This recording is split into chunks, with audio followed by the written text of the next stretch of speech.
മഹാരാഷ്ട്ര തെരഞ്ഞെടുപ്പ് സംബന്ധിച്ചുള്ള ആരോപണത്തിൽ തെരഞ്ഞെടുപ്പ് കമ്മീഷന്റെ കത്തിന് പ്രതിപക്ഷ നേതാവ് രാഹുൽ മറുപടി നൽകിയില്ല. നേരിട്ടെത്തി തെളിവ് നൽകണമെന്ന് ജൂൺ 12-ന് കമ്മീഷൻ നോട്ടീസ് അയച്ചിരുന്നു. അയച്ച കത്തിനും പ്രതിപക്ഷ നേതാവ് മറുപടി നൽകിയില്ലെന്നും ഇലക്ഷൻ കമ്മീഷൻ വ്യക്തമാക്കുന്നു. എസ് ശ്രീകാന്ത് ചേരുന്നു ഈ വാർത്തയുടെ കൂടുതൽ വിവരങ്ങളുമായി. ശ്രീകാന്ത്, മഹാരാഷ്ട്ര തെരഞ്ഞെടുപ്പ് സംബന്ധിച്ച് പ്രതിപക്ഷ നേതാവ് രാഹുൽ ഉന്നയിച്ച ആരോപണങ്ങൾക്ക് തെളിവ് നൽകണം എന്നുള്ളത്, നേരിട്ടെത്തി തെളിവ് നൽകണം എന്നുള്ളതിന്റെ അടിസ്ഥാനത്തിലാണല്ലോ കമ്മീഷൻ നോട്ടീസ് അയച്ചത്. പക്ഷേ അയച്ച കത്തിനും മറുപടിയില്ല എന്നാണ് മനസ്സിലാക്കാൻ കഴിയുന്നത്, അല്ലേ?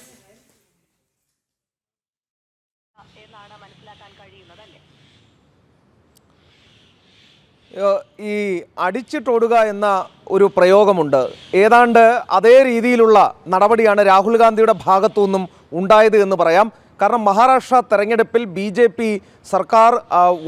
പി അധികാരത്തിൽ വരികയും സർക്കാർ രൂപീകരിക്കുകയും ചെയ്തതിന് പിന്നാലെ രൂക്ഷമായ ആരോപണങ്ങളുടെ കെട്ടാണ് രാഹുൽ ഗാന്ധി അഴിച്ചുവിട്ടത്. അദ്ദേഹം പറഞ്ഞത് അവിടെ കണക്കിൽപ്പെടാത്ത തരത്തിൽ വോട്ട് ചേർക്കുകയും അത് പോൾ ചെയ്യപ്പെടുകയും ചെയ്തു.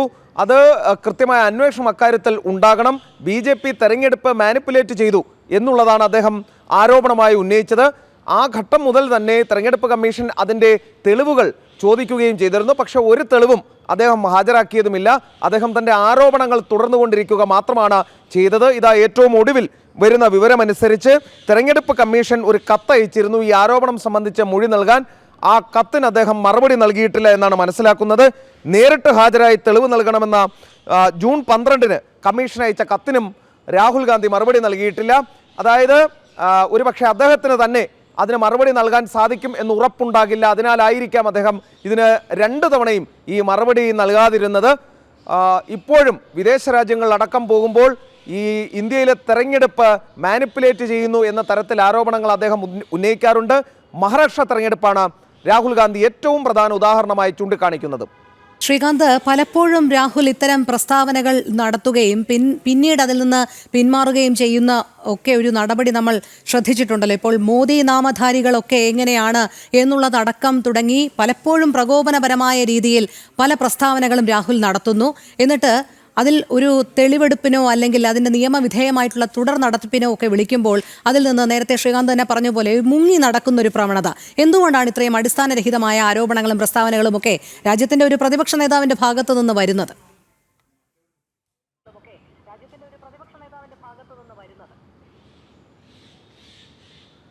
ഇതാദ്യമായല്ല രാഹുൽ ഗാന്ധി ഇത്തരത്തിലുള്ള ആരോപണങ്ങൾ ഉന്നയിക്കുന്നത്. കാരണം സവർക്കറെ കുറിച്ചുള്ള അദ്ദേഹത്തിൻ്റെ ആക്ഷേപം അത് വലിയ തോതിൽ വിമർശനങ്ങൾ ഏറ്റുവാങ്ങുകയും പിന്നീട് നിയമ നടപടികളിലേക്ക് പോവുകയും ചെയ്തതാണ്.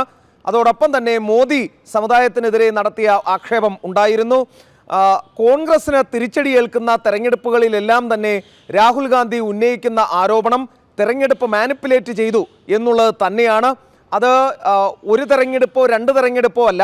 കർണാടക, തെലങ്കാന തെരഞ്ഞെടുപ്പുകൾ അല്ലെങ്കിൽ ജാർഖണ്ഡ്, കശ്മീർ തെരഞ്ഞെടുപ്പുകൾ ഒഴികെ മറ്റെല്ലാ തെരഞ്ഞെടുപ്പുകളിലും രാഹുൽ ഗാന്ധി ഉന്നയിച്ചിട്ടുള്ളത് ബി ജെ പിയോ അല്ലെങ്കിൽ NDAയോ ഒരുമിച്ച് സർക്കാർ രൂപീകരിക്കുന്ന സാഹചര്യമുണ്ടായാൽ അത് തെരഞ്ഞെടുപ്പ് അട്ടിമറിച്ചുകൊണ്ടാണെന്നാണ് ആരോപിക്കാറുള്ളത്. പക്ഷേ ഈ നിമിഷം വരെ അദ്ദേഹം അതിനോട് സഹകരിക്കുകയോ തെരഞ്ഞെടുപ്പ് കമ്മീഷൻ്റെ അന്വേഷണങ്ങളോട് സഹകരിക്കുകയോ തെളിവ് നൽകുകയോ ചെയ്തിട്ടില്ല.